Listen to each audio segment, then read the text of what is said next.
ഇതിഹാസ പോരാളി അറക്കൽ ആയിഷയുടെ കാൽപ്പാടുകൾ പിന്തുടരുന്ന പോരാളി. പേര് ഫാരിസ റഹ്മ. ഈ കഥ അവളുടേതാണ്.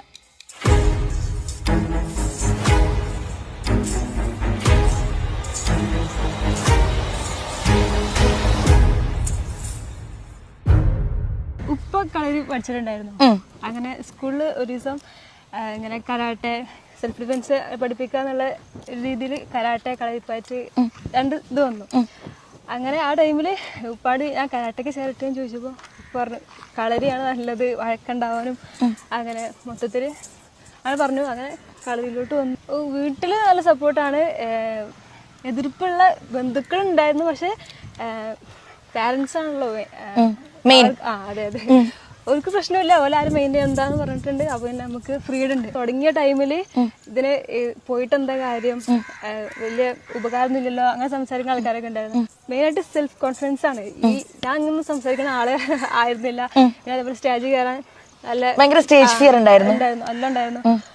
അതൊക്കെ ഏകദേശം മാറിയത് കളരിയിലോട്ട് വന്നതിന് ശേഷമാണ്. ഇപ്പോഴത്തെ കാലത്ത് പെൺകുട്ടികൾക്ക് തീരെ സുരക്ഷ ഇല്ലാത്ത ഒരു കാലാണ്. അപ്പം ഇങ്ങനെ എന്തെങ്കിലും പഠിച്ചെടുക്കാന്നുള്ളത് കോൺഫിഡൻസ്, മെയിനായിട്ട് കോൺഫിഡൻസ് ഉണ്ടാവാനും ഇങ്ങനത്തെ പ്രശ്നങ്ങളൊക്കെ നേരിടാനൊക്കെ ഒരു ഭയങ്കര കരുത്ത് പകരും. എങ്ങനെയായിരുന്നു ഈ ഒരു നാഷണൽ ലെവൽ മത്സരങ്ങളിൽ പങ്കെടുത്തത്? നാഷണൽ ഗെയിംസ് കളരി സെലക്ട് ചെയ്തിട്ട് 2 വർഷമായിട്ടുള്ളൂ. ഫസ്റ്റ് ഇയർ പങ്കെടുക്കാൻ പറ്റിയില്ല. അങ്ങനെ സെക്കൻഡ് ഇയറിൽ പങ്കെടുക്കാനുള്ളത് എൻ്റെ ഡ്രീം ആയിരുന്നു. അത് ഈ പ്രാവശ്യം സാധിച്ചു. ഗോൾഡ് മെഡൽ അടിച്ചു.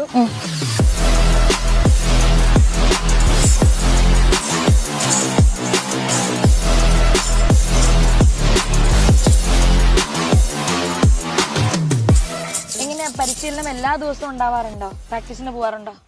കോളേജ് വിട്ടിട്ട് ഞാൻ ഇവിടുന്ന് പോകും, അല്ലെങ്കിൽ ശനി ഞായർ ദിവസങ്ങളിൽ ഈവനിങ് പ്രാക്ടീസ് ഉണ്ടാവും. എത്ര വർഷമായി കളരി പഠിക്കാൻ തുടങ്ങിയിട്ട്? ഞാൻ 7 വർഷമായി. 7 വർഷമായി.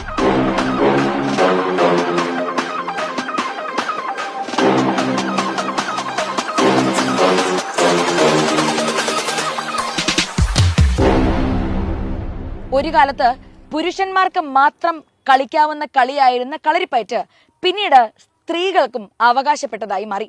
എങ്കിലും ഇപ്പോഴും കളരിപ്പയറ്റിലേക്ക് മുൻനിരയിലെത്തുന്ന സ്ത്രീകൾ വളരെ വിരളം.